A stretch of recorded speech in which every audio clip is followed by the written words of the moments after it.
जय साहब ने भी जन्म शताब्दी मनाई है।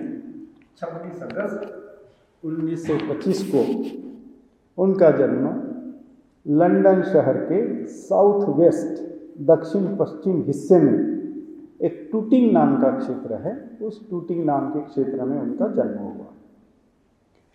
और उनके पिताजी थे वो कारपेंट्री का काम करते थे और विशेष तौर पर लकड़ियों को पॉलिश करने का काम करते थे, उससे उनकी आजीविका चलती थी। और उनकी मम्मी जो थी वो वेट्रेस थी हॉस्पिटल में। और उन्हें एक उनसे छोटी 15 महीने छोटी, 1.25 साल छोटी उनको एक बहन थी। उनका जो जन्म हुआ है वो टूटिंग क्षेत्र में, उससे लगभग 2 या 2.5 किलोमीटर दूरी पर ही एक मैत्रेय नाम के इंग्लिश पहले भिक्षु है। उसके पहले कोई अंग्रेज लोग या इंग्लिश व्यक्ति भिक्षु नहीं बना था। और वो उनका देहांत जो है इनके जन्म के लगभग 2 साल पहले हुआ था। तो वह एक मैत्रेय नाम के भिक्षु उनके क्षेत्र में रहने वाले थे। तो ऐसी जगह पर उनका जन्म हुआ। और ऐसा कहा जाता है, उन्होंने स्वयं लिखा है कि जब उनका जन्म हुआ और जिस तरह से बच्चे जोर जोर से रोते हैं उस तरह से ये नहीं रोए थे। और ऐसा कहा भी जाता है, मुझे तो पता नहीं है लेकिन डॉक्टर से मैंने सुना है कि जब भी किसी बच्चे का जन्म होता है तो यदि नहीं रोता है तो उसको ज़बरदस्ती रुलाने के लिए प्रयास किया जाता है कि वो बहुत ज़ोर ज़ोर से आवाज़ निकाले। उसके मतलब मुंह में उंगली डाली जाती है या उसके माथे को ऐसा थपथपाया जाता है ताकि वो ज़ोर से चिल्लाए। ऐसा कहा जाता है कि यह इनका जब जन्म हुआ तो ये चिल्लाए नहीं थे। तो डॉक्टर को लगा कि कुछ तो भी प्रॉब्लम है। सो एनीवे धीरे धीरे बड़े हुए और बड़े होते से ही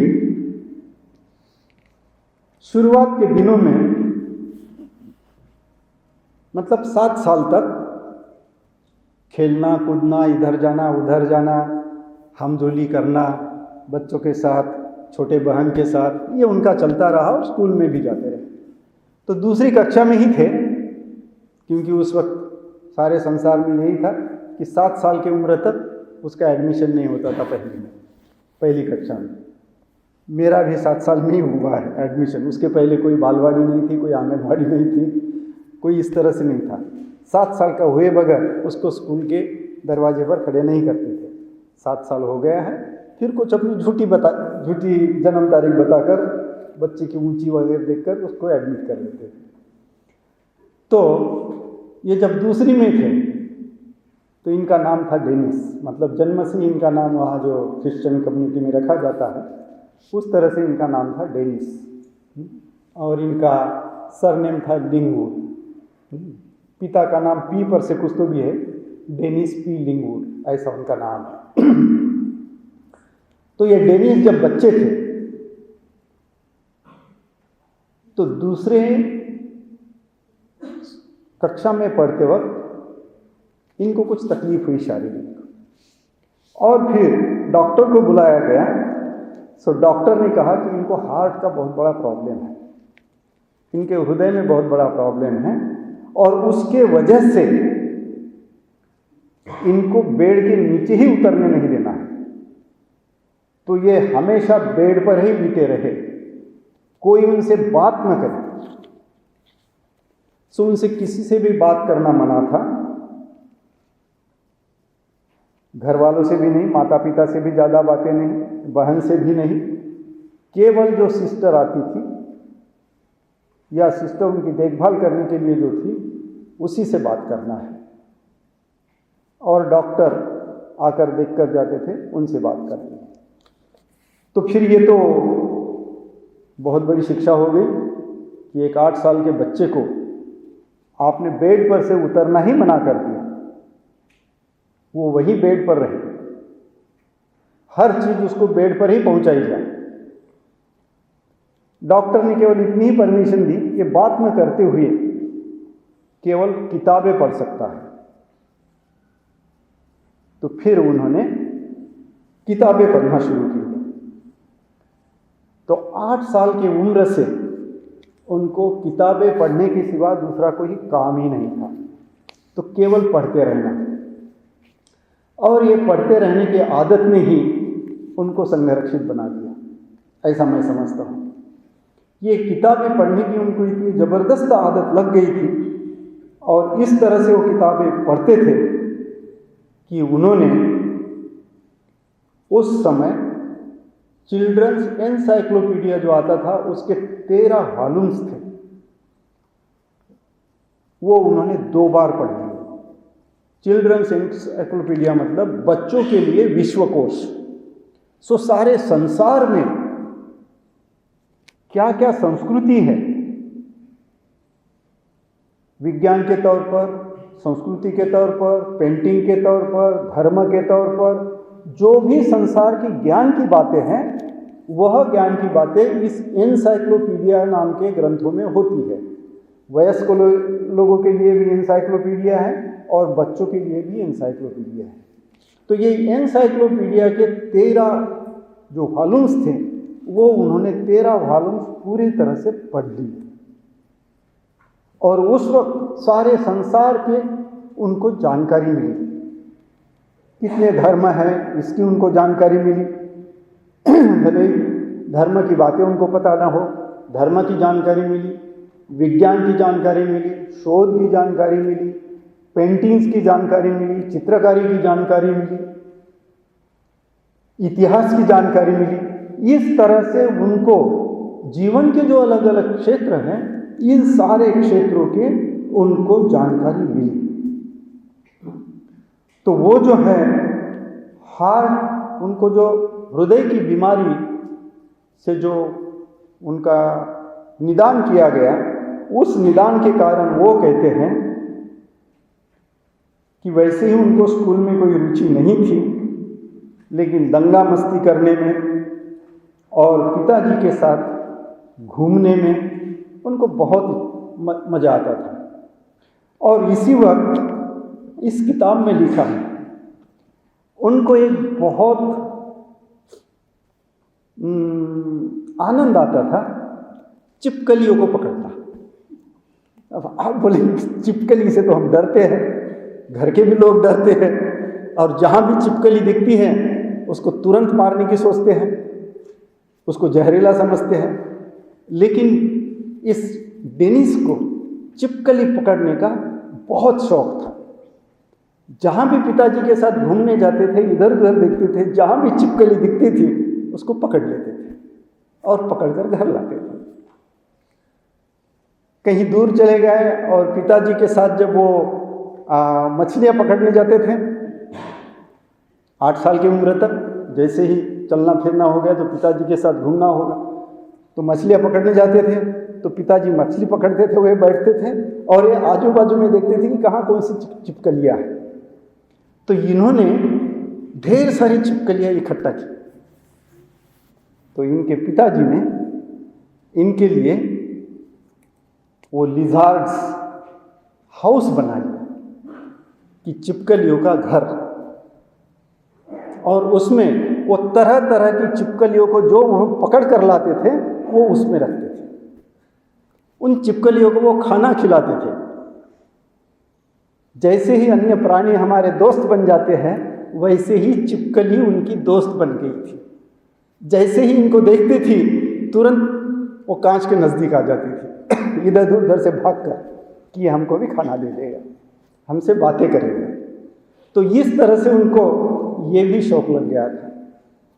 और ये सारे शौक बचपन के 8 साल तक के सारे शौक बंद हो गए 8 साल से,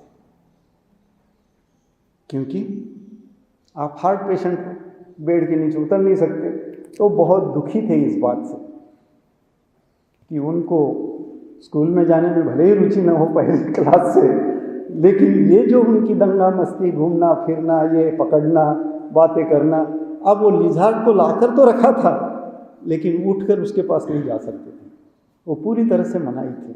आप सोच सकते हैं कि कैसा किसी का बचपना गलत निदान से, वो हार्ट पेशेंट नहीं थे लेकिन गलत तरीके से डॉक्टर ने उनको निदान किया कि तुम हार्ट पेशेंट हो, और इसलिए उनको बेड से बांध दिया गया। तो आप समझ सकते हो कि किस तरह से उसका बचपना इस तरह से छीना गया। लेकिन इस बचपन का दूसरा पॉजिटिव जो बात है, उनको बहुत पढ़ने की आदत लगी। 2 साल तक उनको बेड के नीचे उतरने की मनाही थी। 2 साल के पश्चात डॉक्टर ने चेक किया और कहा कि ठीक है, अब आपने दौड़ना नहीं, बहुत धीरे धीरे धीरे धीरे चलना है, और उनको परमिशन दी कि आपके घर के नज़दीक जो भी पब्लिक लाइब्रेरी है वहाँ से किताबें आप ला सकते हो और अन्य किताबें भी पढ़ सकते हो। तो फिर उनको धीरे धीरे आने जाने का, लेकिन बच्चों के साथ खेलना मना था, क्योंकि खेलेंगे तो दौड़ेंगे, जोर से चलेंगे, इसलिए उन पर यह भी पाबंदी थी कि आपको चलना नहीं है, चलना भी है तो बहुत धीमे गति से, दौड़ना बिल्कुल नहीं है, खेलना बिल्कुल नहीं है, दंगा मस्ती नहीं करना है। तो इस तरह से उन्होंने अपने इस बचपन में और इस पढ़ने के वजह से उन्होंने, उनकी जो रुचि है कविता पढ़ने में बहुत रुचि हो गई कि वो कविताएं बहुत पढ़ते थे। उनको इतिहास में रुचि थी, कला में रुचि थी, लेकिन विज्ञान से और मैथमेटिक्स से उनको बिल्कुल अरुचि थी। तो साइंस से वो रुचि नहीं रखते थे और इससे भी रुचि नहीं रखते थे अपने विज्ञान और मैथमेटिक्स से। तो इस तरह से उनको इस बारे में रुचि नहीं थी, लेकिन वो जो कुछ भी पढ़ते थे, जो एनसाइक्लोपीडिया के तहत जो कुछ भी उन्होंने पढ़ा, तो उस के तहत देख सकते हैं मिल्टन, ब्लेक, लॉरेंस, मुरे, प्लेटो, ये जो बड़े बड़े नाम हैं, ये केवल इनके लिए नाम ही नहीं थे, इनको इन्होंने पढ़ा था। अब आप यदि इंग्लिश लिटरेचर का जिसको भी थोड़ा सा जानकारी होगी, तो मिल्टन, ब्लेक, लॉरेंस, मुरे, ये बहुत जाने माने इंग्लिश कवि हैं, और इन कवियों का संघरक्षित के जीवन पर बहुत बड़ा प्रभाव पड़ा है। तो वो इन कवियों को पढ़ते पढ़ते स्वयं भी कवि बन गए थे, स्वयं भी कविताएं लिखने शुरू कर दिया उन्होंने। और जैसे प्लेटो है, ये फिलोसोफर थे, तो फिलोसोफर भी वो पढ़ते थे। तो उनका जो रुचि है, उनकी रुचि थी कविता में, उनकी रुचि थी कला में, पेंटिंग्स में, उनकी रुचि थी धर्म में, उनकी रुचि थी तत्वज्ञान में, और उनकी रुचि थी इतिहास में। इन सारी बातों में वो अपनी रुचि रखते थे और इसी के आधार पर उनकी पढ़ाई उन्होंने जारी रखी। वह इतिहास से नफरत नहीं थी, मतलब विज्ञान से नफरत नहीं थी, ना गणित से या मैथमेटिक्स से नफरत थी। साइंस और मैथमेटिक्स को रुचि और उसमें इंटरेस्ट से नहीं पढ़ते थे, जानकारी लेके, मालूमात के लिए वो ठीक था, टेक्नोलॉजी के तौर पर। तो फिर इस तरह से उनका जीवन चलता रहा। जब वो 15 साल के हुए, इसी आदत ने पढ़ते पढ़ते, और फिर उनको धीरे धीरे स्कूल में भी जाने की परमिशन मिली थी, तो स्कूल में भी जाया करते थे, लेकिन उनके ऊपर बहुत पाबंदी थी, धीरे धीरे जाना, धीरे धीरे आना, लड़कों के साथ मिक्सअप न होना। तो स्कूल में भी जाते थे तो वो अलग थलग रहते थे, किसी से मिक्सअप नहीं, और इन सारे इंस्ट्रक्शंस के साथ उनको दाखिला दिया गया था, और उनके ऊपर टीचर्स की और हेडमास्टर्स की निगरानी थी ये इस तरह से ही रहे। सो बच्चे खेलने को जाते थे स्कूल में, ये अपने क्लास में ही बैठा रहा, पढ़ता था। तो इस तरह से इनकी पढ़ाई जारी रही। तो जब 15वें साल में थे तो उन्होंने, कल आपने चित्र भी देखा है, मैडम ब्लावटस्की, ये रशियन महिला थी और इसने आइसिस अनवेल्ड। अब आइसिस का मतलब हमें इतना ही पता है कि जो अतिरेकी संगठन है अफगानिस्तान की या जो भी है उधर, तो वो संगठन है और बहुत अतिरेकी है और बहुत धर्म के प्रति कट्टरता है, इतना ही हमें पता है। ये ISIL वाले लोग ICC कहते हैं ना, ऐसे नाम है उनका। लेकिन आइसिस अनवेल्ड का मतलब ये है कि जो भी गूढ़ है, जो भी मिस्ट्री है, जो इंसान को मिस्टीरियस अनुभव आते हैं, उस मिस्टीरियस अनुभव के आधार पर आप अपनी आध्यात्मिकता के ऊंचाई पर पहुंच सकते हैं। और इस बात का इस किताब में उल्लेख था उम्र के 15वें साल में। ये 15वें साल में उन्होंने आइसिस अनवेल्ड, ये क्रिश्चियन महिला की, मैडम ब्लावटस्की की उन्होंने किताब पढ़ी। और जब इस किताब को उन्होंने पढ़ा तब उनको ये महसूस हुआ कि वो क्रिश्चियन नहीं है और कभी भी क्रिश्चियन नहीं थे। ये बड़ी, जैसा ये आइसिस अनवेल्ड है कि कोई तो भी गूढ़ है, कोई तो भी चमत्कारिक है, कोई तो भी हमारे कल्पना और तर्क के बुद्धि के परे की बात है, लेकिन वो हमें स्पिरिचुअलिटी में ऊंचाई पर ले जा सकती है। उसी आधार पर ये बात रही कि उन्होंने ऐसी, उनको जो अनुभव आया ये किताब पढ़ते से ही उनको लगा कि मैं क्रिश्चियन नहीं था, कभी भी क्रिश्चियन नहीं था और आगे जीवन में भी कभी भी क्रिश्चियन नहीं बनूंगा। ये एक एहसास उम्र के 15वें साल में एक बहुत बड़ी बात है। और इस किताब को पढ़ते से ही उनके अंदर ये भावना जाग उठी कि मैं क्रिश्चियन नहीं हूँ, मैं क्रिश्चियन नहीं था और कभी भी क्रिश्चियन बनने का कोई सवाल ही पैदा नहीं होता है। और इसके जो 2 वॉल्यूम्स थे, उन 2 वॉल्यूम को उन्होंने 15 दिन में ही पढ़ लिया, पूरे 2 वॉल्यूम।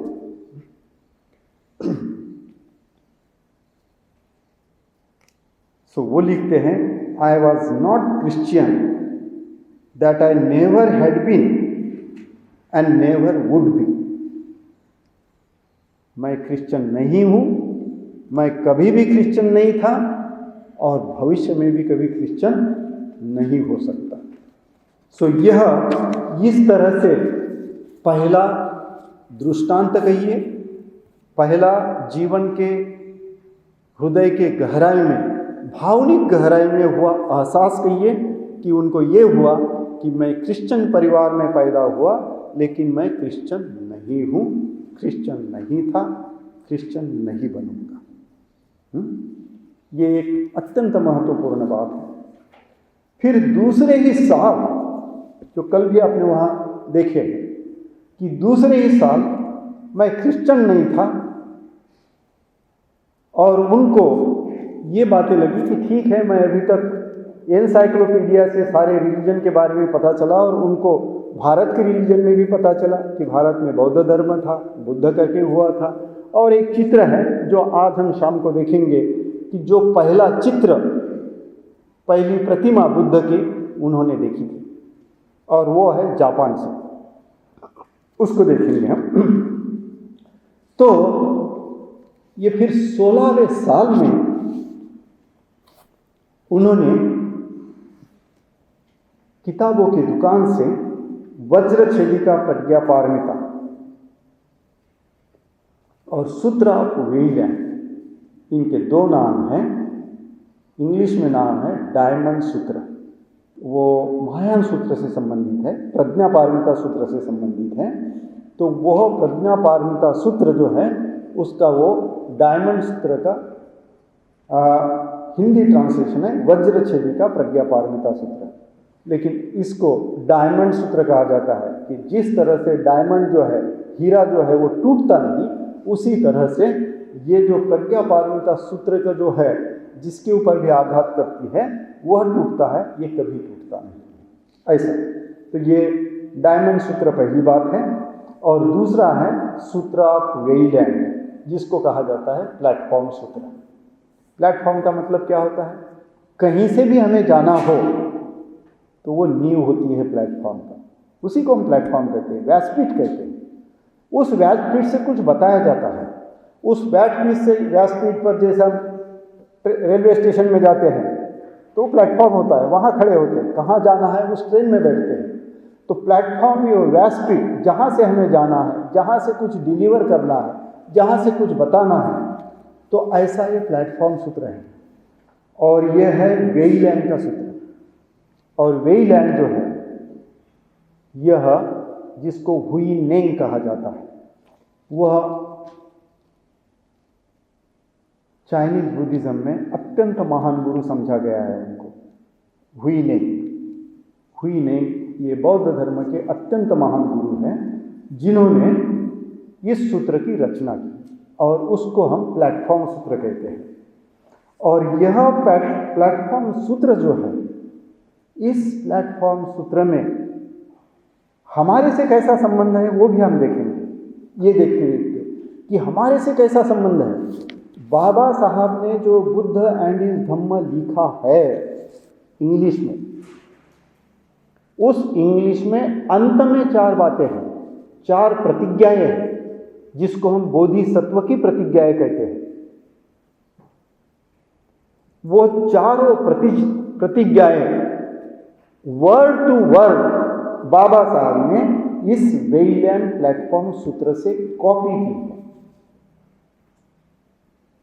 स्पष्ट हो रहा है आपको कि वेईलैंड सूत्र का, जिसको पढ़कर, इन 2 सूत्रों को पढ़कर संरक्षित को लगा, डेनिस को लगा, नॉट संरक्षित, डेनिस को लगा कि मैं बौद्ध हूं।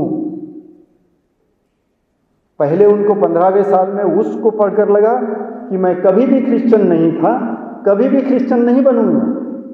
16वें साल में ये 2 सूत्र को पढ़कर उनको ये लगा कि मैं बौद्ध हूं। ये 16वें साल की बात है।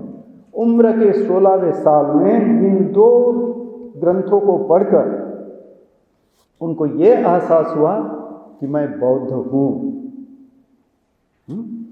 और इससे देखिए कि संबंध कैसे जोड़ते हैं। बाबा साहब ने जब बुद्ध एंड इज धम्म लिखा तो उस बुद्ध एंड इज धम्म में अंतिम जो पंक्ति है, अंतिम जो 4 प्रतिज्ञा है जो बोधिसत्व की, वो शब्दशः प्लेटफॉर्म सूत्र से ली गई है। ये वेईलैंड का जो सूत्र है, सूत्र ऑफ वेईलैंड, इसी नाम से है वो, उस सूत्र से ली गई है। तो इस तरह से हमारा संबंध हुईनेंग से है, हमारा संबंध बुद्धिज्म से है, हमारा संबंध बाबा साहब से है, और हमारा संबंध भंते संरक्षित से है। हमारी ये लिंक बनती है कि भंते हुईनेंग बुद्ध काल से है, बुद्ध से प्रभावित है, नागार्जुन से प्रभावित है, नागार्जुन के प्रज्ञा पारमिता से प्रभावित है, नागार्जुन शाक्य मुनि से प्रभावित है। तो इस तरह से बुद्ध की शिक्षा को परिभाषित करने का काम आचार्य नागार्जुन ने किया और महायान संप्रदाय की स्थापना हुई। आचार्य नागार्जुन के प्रज्ञा पारमिता सूत्र को इस वज्रछेदी का प्रज्ञा पारमिता सूत्र में परिभाषित करने की कोशिश की, तो वह हम तक पहुंचा संरक्षित जी के माध्यम से। और फिर प्लेटफॉर्म सूत्र, ये बोधिसत्व की प्रतिज्ञा है। बोधिसत्व ये प्लेटफॉर्म है जिस प्लेटफॉर्म से हम बुद्ध तक पहुंच सकते हैं। तो यह जो सूत्र है, हुईनेंग ने जो लिखा है बोधिसत्व जीवन, ये हमें बुद्धत्व बनने के लिए प्लेटफॉर्म है।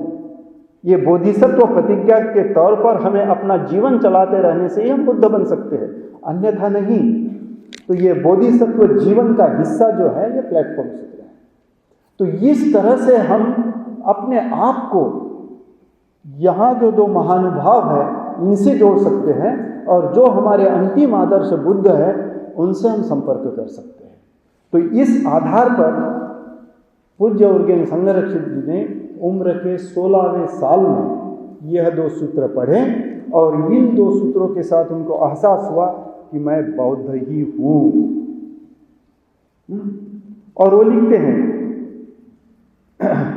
The truth they taught, the reality they disclose, impressed and realized the familiarization with the Buddhism, contact with depth of my being, knowing Buddhism, knowing myself and vice versa. इसका मतलब ये है कि जब ये 2 सूत्र को पढ़ा तो मुझे लगा कि मैं इस शिक्षा से बहुत अच्छी तरह से परिचित हूँ। ये शिक्षा मुझे कुछ अनोखी या अलग नहीं लगी, ये मेरी अपनी ही लगी, और वो ऊपरी तौर पर नहीं। सो डेप्थ ऑफ माय बीइंग, मेरे अस्तित्व के गहराई में मैं इस शिक्षा से परिचित हूँ, और मेरा अस्तित्व ही इस शिक्षा के लिए है। ये एहसास उनको उम्र के 16वें साल में हुआ। इसके बावजूद उन्होंने अपना स्टडी अभ्यास, धर्म का अभ्यास चालू रखा। उन्होंने बुद्धिज़्म को अच्छी तरह से इसके बाद पढ़ना शुरू किया, टाओइज़्म को पढ़ा, कन्फ्यूशियनिज़्म को पढ़ा, हिंदुइज़्म को पढ़ा, इस्लाम को पढ़ा, सूफीज़्म को पढ़ा, क्रिश्चियन को पढ़ा। और इस तरह से साहित्य जिसको कहते हैं, वाङ्मय जिसको कहते हैं, लिटरेचर जिसको कहते हैं, उस लिटरेचर में वो आनंद लेने लगे। वो धार्मिक लिटरेचर में आनंद लेने लगे, और उनका जो ज्ञान है इसके प्रति अपने आप को समृद्ध करने लगे। और इतना ही नहीं, तो उन्होंने कविता में प्रशिक्षित होने की वजह से, इंग्लिश काव्य में प्रशिक्षित होने की वजह से उन्होंने चाइनीज कविता का भी अनुभव लिया, और उन्होंने पर्शियन पोएट्री का भी पढ़ना शुरू किया। अर्थात ये सारे ट्रांसलेशन के मुद्दे हैं, ट्रांसलेशन के माध्यम से। इसी दरमियान वह इन किताबों को पढ़ते वक्त एक किताब के कवर पर एडवर्टाइजमेंट थी, जैसा ये है। सो पीछे में कोई किताबें पर कवर एडवर्टाइजमेंट होती है। उस किताब के कवर एडवर्टाइजमेंट पर मिडल वे, ये लंदन बुद्धिस्ट सोसाइटी की एडवर्टाइजमेंट थी, और मिडल वे नाम की वो पत्रिका निकालते थे। सो ये मिडल वे पत्रिका की वो कवर पेज पर एडवर्टाइजमेंट थी, और वह चलाती थी लंदन बुद्धिस्ट सोसाइटी, जो उस वक्त स्थापित की गई। और फिर इस लंदन बुद्धिस्ट सोसाइटी में इस माध्यम से उन्होंने जो पढ़ा जाना, तो उस माध्यम से उनको लगा कि नहीं, इस लंदन बुद्धिस्ट सोसाइटी के माध्यम से जो अभी ये बुद्ध पूर्णिमा जो है सेलिब्रेट करने का मौका है, कि उस माध्यम से वैशाख पूर्णिमा को हम सेलिब्रेट करेंगे। अब वो 16वें साल के हो गए थे, उन्होंने पढ़ा था बुद्धिज्म में, ये सेलिब्रेट होता है ये पढ़ा था, और इसलिए उनको लगा कि अभी इस साल जो बुद्ध पूर्णिमा होगी उसमें हमने जाना चाहिए। अब इस दरमियान वो बुद्धिस्ट सोसाइटी में गए। सो बुद्धिस्ट सोसाइटी की ये जो मिडल वे थे, तो उसके पहले बुद्ध पूर्णिमा आने के पहले उनका जो ये मिडल वे के जो लोग थे, इनके साथ जो चलाने वाले थे उनके साथ उन्होंने अपना परिचय प्राप्त किया। तो सर हम्फ्रे के साथ उनका परिचय हुआ, वहाँ एक लेडी थी उसके साथ उनका परिचय हुआ, उन्होंने बुद्धिस्ट सोसाइटी का, लंदन बुद्धिस्ट सोसाइटी का ऑफिस ढूंढा, उनके साथ वो परिचित हो गए और इस तरह से उन्होंने उन लोगों के साथ अपना परिचय मिलना जुलना चालू कर दिया कि हाँ ये बौद्ध लोग हैं तो मिलते हैं। लेकिन वो ऐसे बौद्ध थे, वो चर्च में भी जाते थे और बौद्ध भी कहलाते थे और बुद्ध धर्म में भी इंटरेस्ट रखते थे, ये ऐसे लोग थे। लेकिन सर हम्फ्रे जो है ये बहुत जाने माने लॉयर भी थे, एडवोकेट थे, जूरिस्ट थे और वहाँ एक महिला काम करती थी जिसकी कविता में बहुत रुचि थी, काव्य में बहुत रुचि थी। तो वह इस महिला से भी अच्छी तरह से परिचित हुई। तो फिर उन्होंने निश्चय किया कि आने वाले यह वैशाख पूर्णिमा को जाएंगे। तो वह उम्र के 16वें साल में अपने मम्मी के साथ वैशाख पूर्णिमा के दिन वो हैम्पस्टेड बुद्ध विहार में गए, जो वहाँ सर हम्फ्रे चलाते थे और उसके वो प्रमुख भी थे। तो वो हैम्पस्टेड बुद्ध विहार में वह गए और जब वो वहाँ गए अपने मम्मी के साथ तो वहाँ कोई नहीं था, तो लोग आएंगे ऐसा समझकर वो बाजू में बैठ गए। और फिर वो जो महिला थी वहाँ देखभाल करने वाली, उसने उनको बनने के लिए कहा। जैसा एक समय आया वैसे ही एक सूट बूट पहनकर हाथ में अटैच लेकर एक व्यक्ति डेनिस और उनके मम्मी के सामने से गुजरा और एक रूम में चला गया। और जब वो रूम से बाहर आया तो उसने चीवर पहना था, जाते वक्त सूट अटैच है। रूम के बाहर आए तो उन्होंने चीवर पहना था, भिक्खु वेश में थे। वो आए और प्रोग्राम शुरू हुआ और उन्होंने पहली बार इनको इंट्रोड्यूस किया, संघरक्षित को, सर हम्फ्रे। ये जो हैं यह अभी बौद्ध धर्म में परिचित होना चाहते हैं, बौद्ध बनना चाहते हैं। तो फिर वो सर हम्फ्रे ने इनको त्रिशरण पंचशील देकर अधिकृत तौर पर बौद्ध बना दिया। सो उम्र के 16वें साल में किताबों को पढ़कर हृदय के गहराई में, अपने अस्तित्व के गहराई में जानकर कि मैं बौद्ध ही हूँ और मैंने बौद्ध ही बनना चाहिए, तो वह उम्र के 16वें साल में अकेले अपने मम्मी को लेकर उस विहार में गए और अधिकृत तौर पर उस बर्मीज मंक से भिक्खु मतलब बौद्ध बने। उस बर्मीज भिक्खु का नाम था यू तिथिला। यू तिथिला ये बर्मीज भिक्खु थे और वह बर्मीज भिक्खु वहाँ रहते थे। वो विहारवासी वहाँ रहते थे, उनको इनवाइट किया गया था, वो वहाँ रहते थे।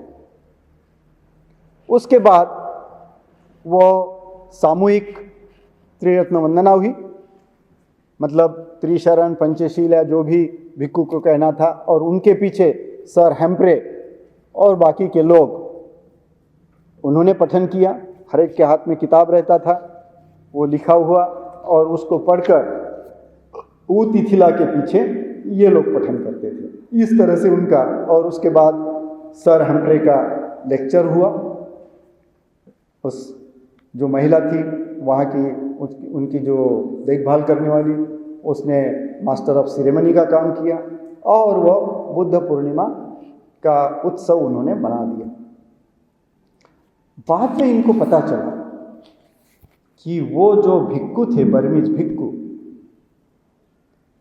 वह उस वक्त, ये कब की बात है, 1925 में आप देखिए, सेकंड वर्ल्ड वॉर समाप्त हो, पहला महायुद्ध समाप्त हुआ 1919 में, पहला महायुद्ध चला जो 1924 में समाप्त हुआ 5 साल के बाद। 1925 में डेनिस का जन्म हुआ और दूसरा महायुद्ध 1939 में शुरू हुआ और 1944 के एंड में या 45 में शायद समाप्त हुआ, सितंबर में, अगस्त या सितंबर में।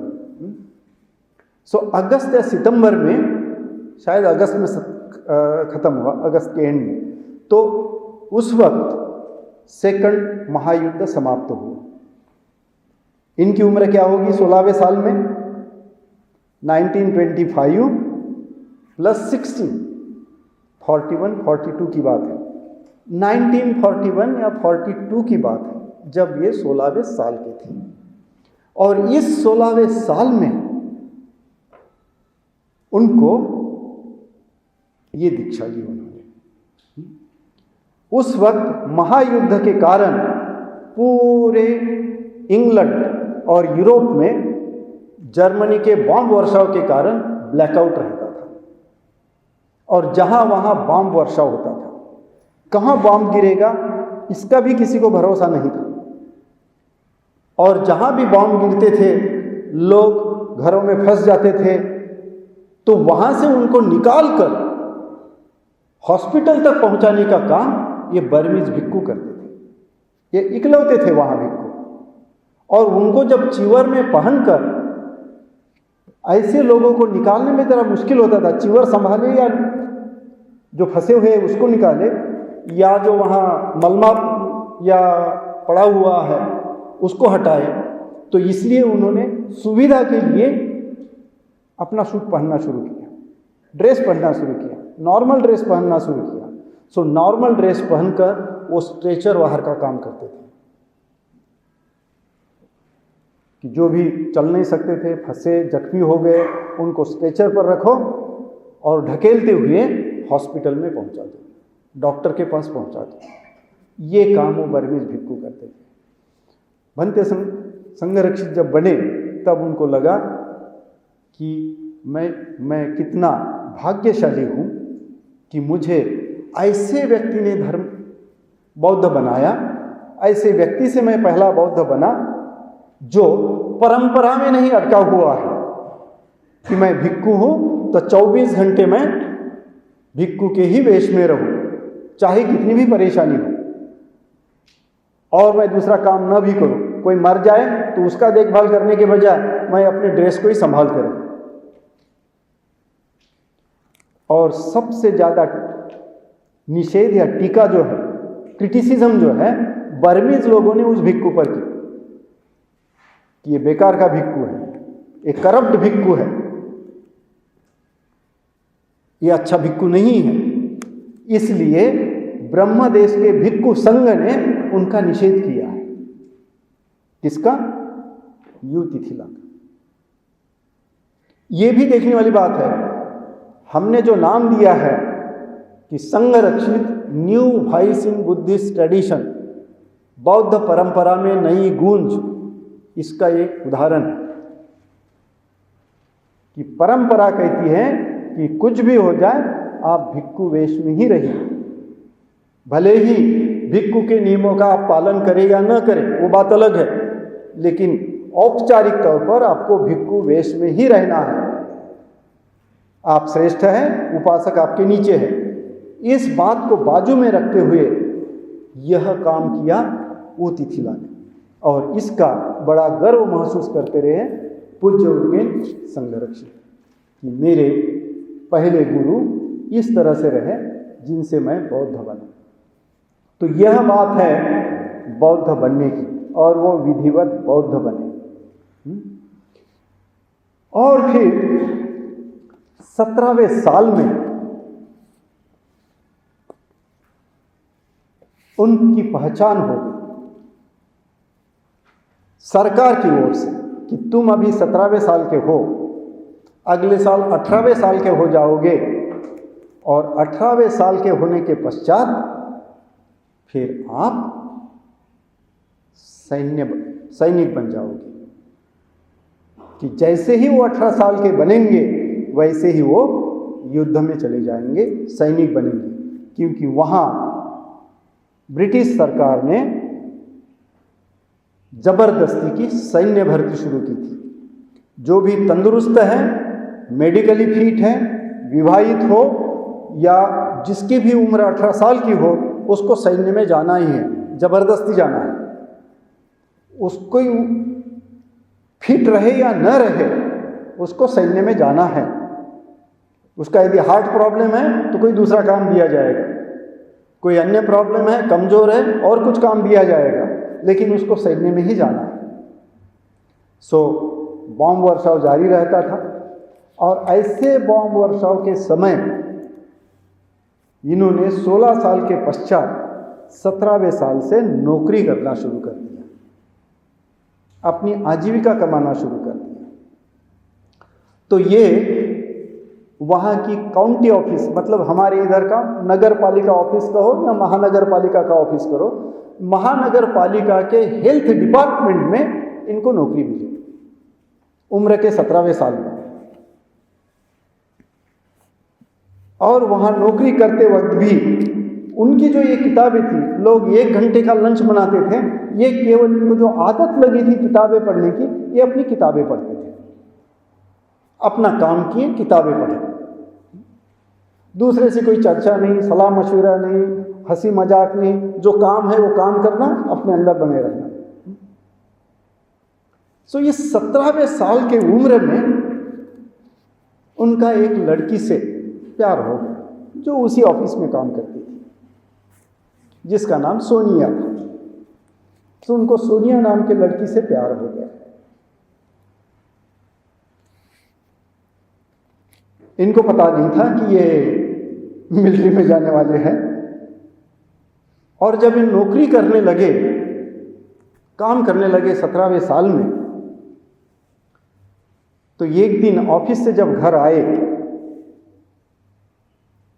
तो उन्होंने देखा कि घर में बहुत ही तनाव का माहौल है।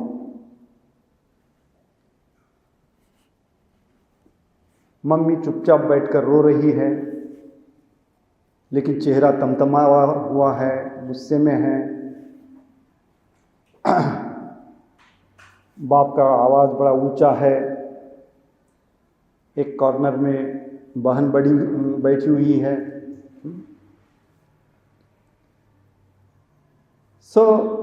जैसे ही इन्होंने घर में एंट्री की, अपनी हैट खुद पर टांग दी, पिता ने बड़े जोर से पूछा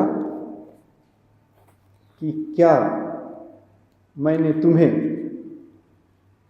उस कैंप से जबरदस्ती लाया हूं तुम्हारे मम्मी पर वॉच रखने के लिए?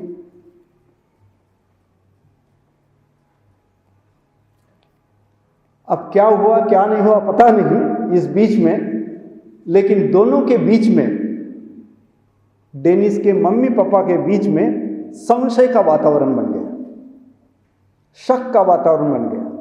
और शक के वातावरण के कारण दोनों के बीच में बहुत झगड़े होने लगे। धीरे धीरे झगड़े इस तरह से बॉम्ब स्फोट के माहौल में बदल गए। इसके बीच में एक बात हुई, और ये जब नौकरी पर लगने के पहले, कि एक दिन इनकी मम्मी ये घर छोड़कर चली गई थी इसी का। 3 बार ऐसे हुआ, 3 बार कि झगड़ा हुआ, वो घर छोड़कर जाना चाहती थी, ये आए, नहीं हुआ, पिताजी ने बातचीत की। तो ये पहली बात थी कि डेनिस जो है उस वक्त किसी हॉस्टल में रहता था, और वहां से फिर उनको दूसरे कैंप में शिफ्ट किया गया था, क्योंकि जहां वहां बम्बार्डिंग होता था और बम्बार्डिंग में हम सेफ रहे, उसके कारण ये इन्होंने अलग अलग इस तरह से हिस्सा लिया। इस दरमियान जब बच्चे बड़े हो गए, शक का वातावरण उससे भी तैयार होता है कि जब बच्चे बड़े हो गए दोनों, इनके बहन का नाम था जॉन, JOAN, जॉन, ऐसे इनके बहन का नाम था जो इनसे 15 महीने छोटी थी, और डेनिस। ये बड़े हो गए। अब बड़े हो गए तो परिवार मतलब मम्मी को कुछ घर में काम नहीं रहा, तो उसने नर्स का काम स्वीकार लिया एक हॉस्पिटल में। नर्स का काम स्वीकार लिया तो वो भी बाहर जाने लगी, और ये आदमी का काम तो बाहर का ही था। अब बाहर जाने आने में या बाहर का काम करने में क्या इनमें अनबन हो गई पता नहीं, तो दोनों के बीच में शक का वातावरण निर्माण हो गया, और शक के वातावरण के कारण माता पिता में झगड़े होने लगे, और ये दोनों भाई बहन उसमें पीसते गए। इनको पता नहीं हम किसका पक्ष ले किसका पक्ष नहीं ले, ये क्या पक्ष लेंगे, माता पिता दोनों झगड़ रहे हैं। पहली बार प्रयास किया, सब शांत हो गया, मम्मी रुक गई, नहीं गई। दूसरी बार प्रयास किया, ऐसी अनबन में हुआ, नहीं गई। और ये तीसरे वक्त का बात है कि जब इनको नौकरी लगी, ये आई, इन्होंने खूंटी पर अपनी हैट टांगी, और इतना, क्योंकि उस वक्त ये घर पर आकर रहने लगे थे और घर से ही नौकरी करते थे, वो काउंटी में। घर में जब ये नौकरी करते थे, उसके पहले जब वो हॉस्टल में रहते थे तो इन्होंने अपने माता से भी कंप्लेंट की थी और पिता से भी कंप्लेंट की थी। तो इस आधार पर जो है, इस आधार पर इनको तकलीफ होती थी हॉस्टल में, तो इनको वापस ले आए। और जब वापस लेके आ गया है, वापस लाने के पश्चात ये आरोप हुआ कि क्या मैं तुम्हें नज़र रखने के लिए लाया हूँ? तो इन्होंने कहा तो नहीं, मुझे उधर अच्छा नहीं लग रहा था, इसलिए मैं ही पीछे पड़ा और मैं आ गया। फिर माहौल शांत हो गया, फिर रुक गए, और फिर जोर जोर से सारे रोने लगे। ऐसा लिखा है उन्होंने इस किताब में इस तरह से कि जोर जोर से रोने लगे, सब शांत हो गया, उन्हें भी लगा कि अब सब ठीक ठाक हो गया। लेकिन कहते हैं ना, जब शक अंदर घुस गया है, कहीं कितनी भी बातें हो, शक को निकालना मुश्किल होता है। और कुछ दिन के बाद मम्मी हमेशा के लिए घर छोड़कर चली गई। वो जो वातावरण था, उस वातावरण में एक दिन इतना झगड़ा हुआ कि वो घर से निकल गए, डेनिस के पिताजी। डेनिस के मम्मी ने कहा, बेटा उनका पीछा कर, उनके साथ रहे, शायद वो सुइसाइड न करते। तो ये भी अपने मम्मी के साथ गए, मतलब पिता के पीछे पीछे गए, पिता को समझाने लगे, बातें करने लगे। फिर एक पब्लिक हाउस में गए, बैठे, और इनका पिताजी बहुत शराब पी रहा था, बहुत शराब पी रहा था, और इसको भी बोल रहा था कि तू भी पी। और इन्होंने भी अपने पिताजी के साथ शराब पी, और फिर पिताजी को पकड़कर वो घर में लेके आए। उसके बाद कई महीने तक माहौल शांत रहा, लेकिन जैसे ही फिर बातें आ गई, मम्मी बगैर बताए हमेशा के लिए घर छोड़कर चली गई। वो जाने के पश्चात ये अपने नौकरी करने के लिए जाते थे, पिताजी काम पर जाते थे, और बहन भी जो थी वो भी कम करेजियस नहीं थी। उस वक्त पूरा ब्लैकआउट था, और वो लॉरी ड्राइवर थी, ट्रक ड्राइवर। और रात में लंदन से लेकर स्कॉटलैंड तक ट्रक में सामान भरकर रात के अंधेरे में वो लॉरी चलाती थी, क्योंकि लाइट लगाना मना था। कोई भी कार वगैरह लाइट लगाकर नहीं चला सकते थे, बिल्कुल डिम लाइट में। रात को भी जाना हो तो धीरे धीरे धीरे धीरे जाओ, बहुत का नज़दीक का डिम लाइट लगेगा, ऊपर से जो बम वॉशिंग करना है उसको अपने अंदर के नीचे के लाइट न दिखे, इतना डिम। ऐसे माहौल में वो भी 16 साल की लड़की ट्रक ड्राइविंग का काम करती थी।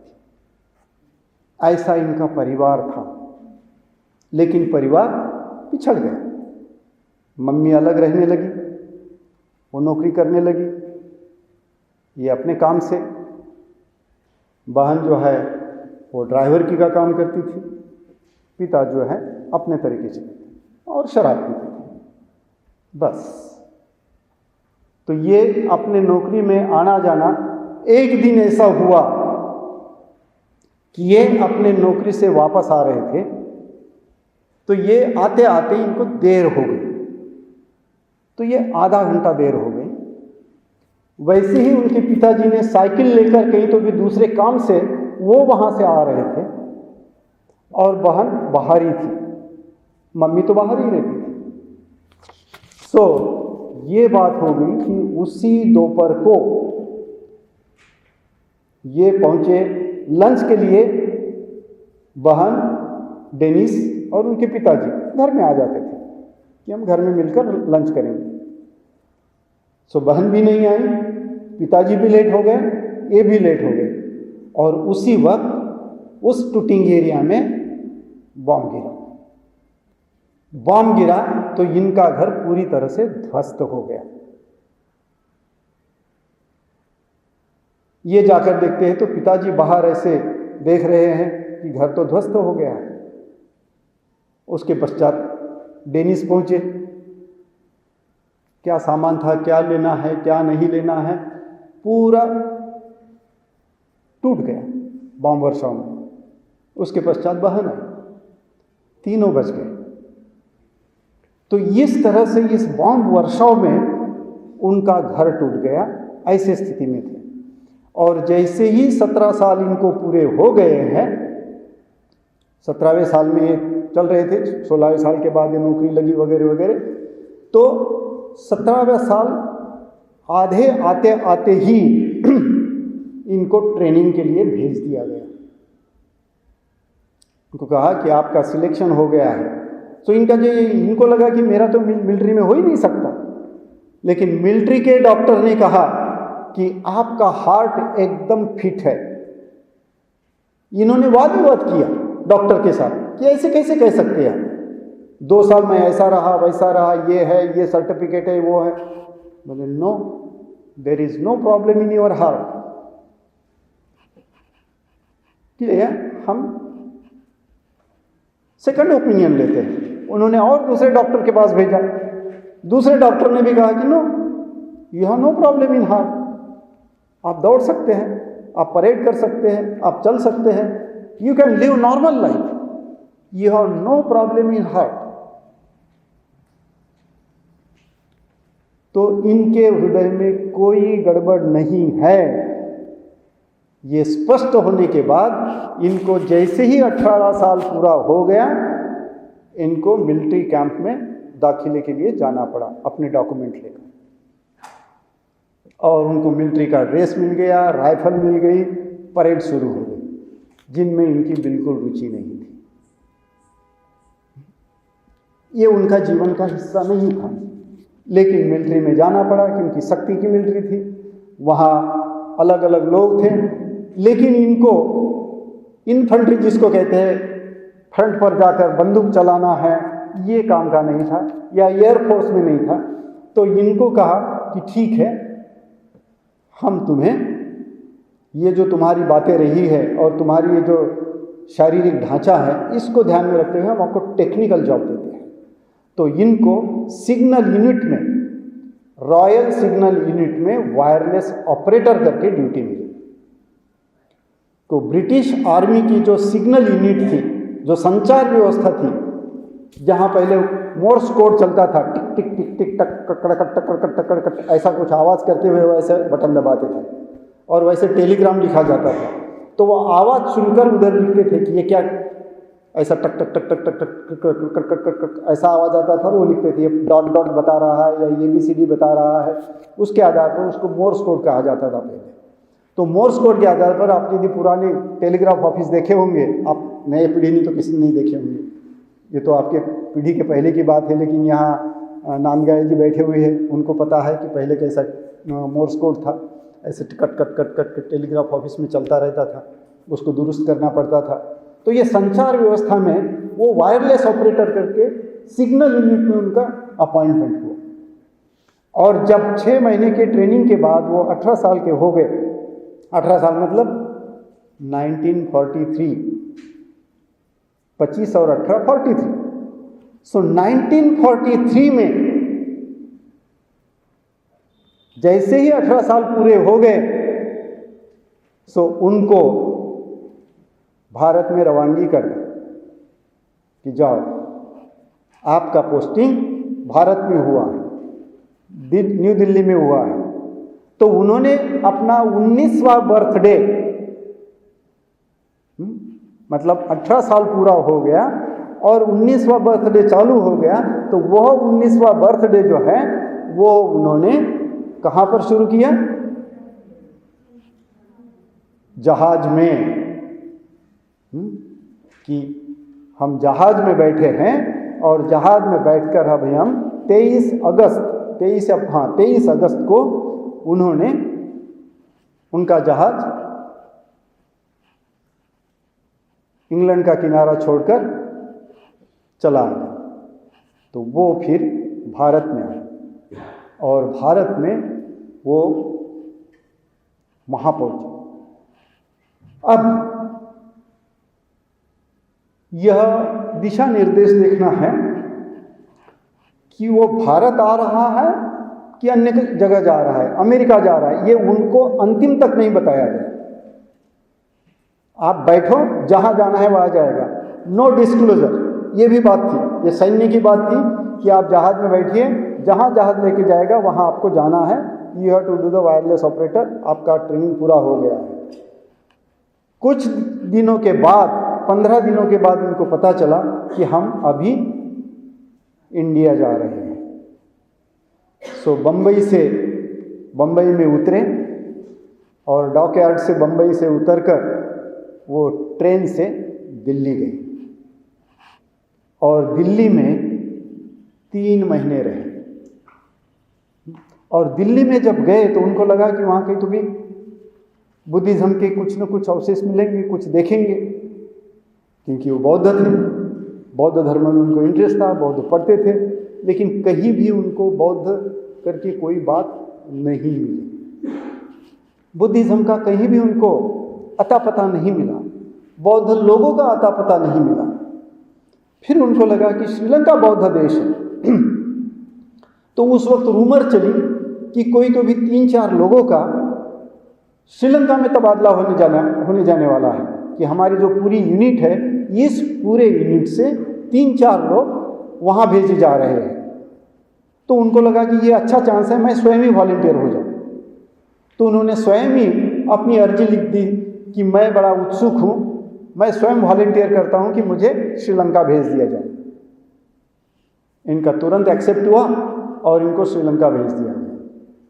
और एक कोलंबो पहुँचे और कोलंबो के नज़दीक इनका कैंप था और कैंप के नज़दीक इनको वहाँ भी कोई बौद्ध मोनेस्ट्री या बौद्ध विहार जिसमें लाइब्रेरी हो, जिसमें कुछ ठीक से हो, ऐसा उनको इनके कैंप के नज़दीक कुछ नहीं मिला।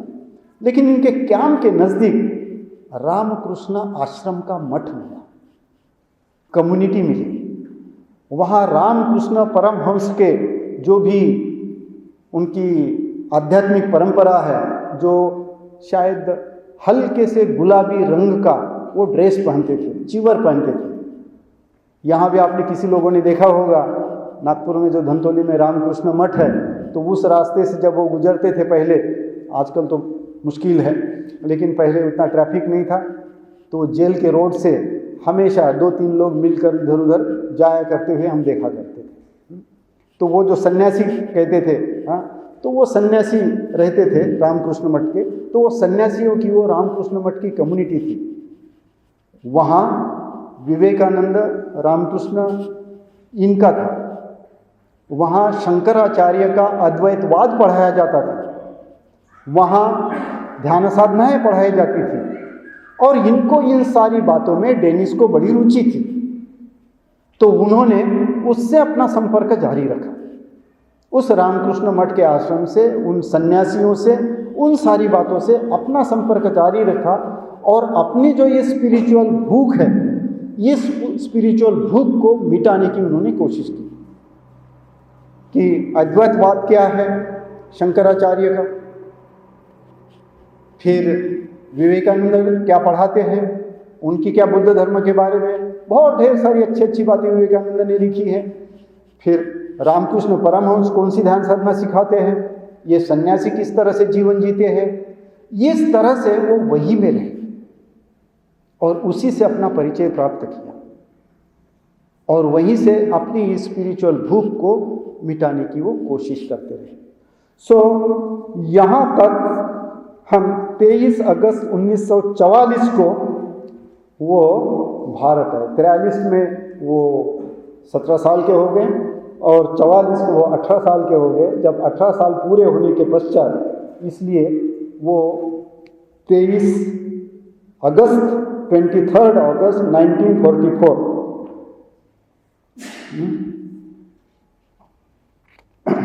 और फर्स्ट इंटरेक्शन जो है रामकृष्ण मिशन से हुआ और उनके स्वामियों से हुआ। तो यहाँ हम रुकते हैं।